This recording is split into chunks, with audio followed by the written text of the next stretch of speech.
Hi, my name is Kamilla Holst. I'm a mother of a very active toddler, and I've been working around the world as a pregnancy and postpartum chiropractor and women empowerment coach for the past 13 years. I've helped thousands of women get the best start to motherhood. Did you know that 1 in 3 babies are born via C-section in the United States? And in Hong Kong, where I lived for 6 years, it's as high as 41%. This is why I created this online course.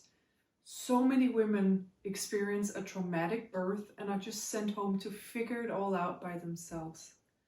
This can be both frightening and, as in my case, lead to a postpartum depression. Look, I know how hard it can be in those first months of motherhood, when you experience lack of sleep, your body has changed and you don't feel like yourself. Maybe you're grieving that the birth you planned for didn't go as expected. Maybe you're feeling disempowered, or maybe you just don't want to feel alone on this journey.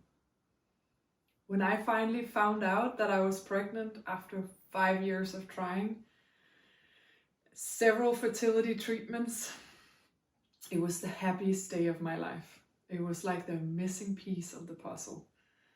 I did all the right birth preparations, I read all the books, I stayed active throughout my pregnancy, I got chiropractic adjustments, I ate all the right supplements.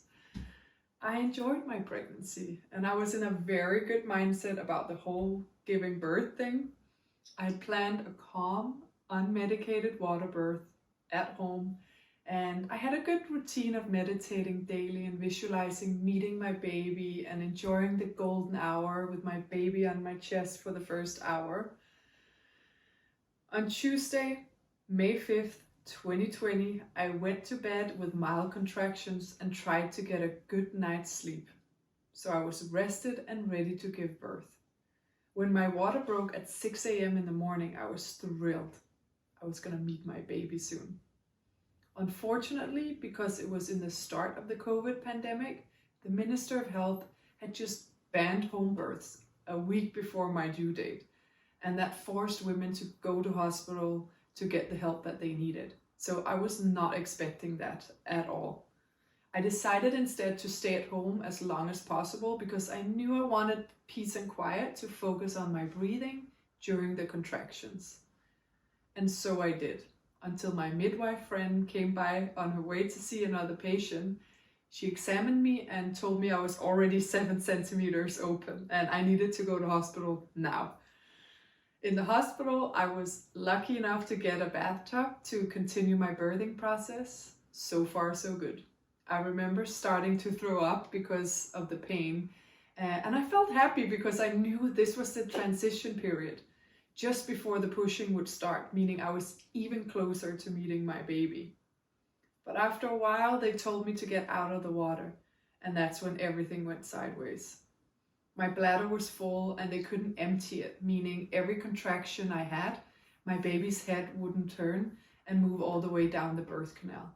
It was like he was stuck and couldn't turn because of the full bladder. They continued giving me multiple bee stings to numb my lower abdomen. I hate needles, so that totally took me out of my comfort zone. They also tried a catheter like 3 times with no luck, and finally some kind of local anesthesia to numb my birth canal.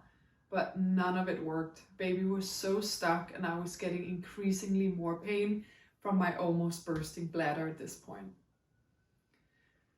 After 8 hours of this in active labor, my partner screamed at them to please get the baby out. I was wheeled into the operating room, crying my eyes out. The doctor reassured me and said I would meet my baby in 10 minutes. 40 minutes later, I was still on the table.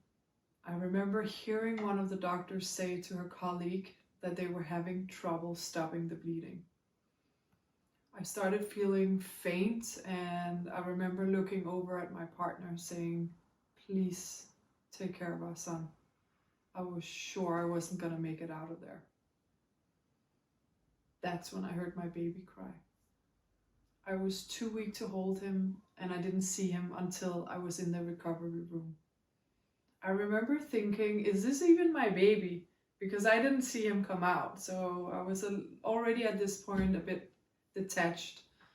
In the weeks and days to come, I found myself not connecting to my own baby, and I was feeling disappointed that I didn't get the birth that I planned for. I was dealing with a negative body image. I couldn't even look at myself in the mirror, and I felt like I would never, ever, ever feel like myself again. On top of that, I got a resistant hospital bacterial infection, resulting in almost giving up breastfeeding after 6 weeks of on-off mastitis. One day, my fever was so high, I passed out on the floor, and I was taken to hospital, and they removed a big inflamed cyst in one of my breasts and put me on antibiotics. So, not the best start to motherhood, and definitely not how I had imagined this at all. And yet, here I am, doing it all again. Voluntarily. Is she crazy, you might ask? No. I just found a natural method to recover, even after everything I went through. I started doing daily exercises to connect with my body again and started a morning routine. I learned how to activate my core again and felt my body getting stronger and stronger every day. As I changed my physiology, my mindset changed as well. The reason I'm in such a good place today is because I was willing to walk through the darkness and I didn't quit. If you're struggling like I did, I want to help you bring back the joy of motherhood. I want to bring back your light.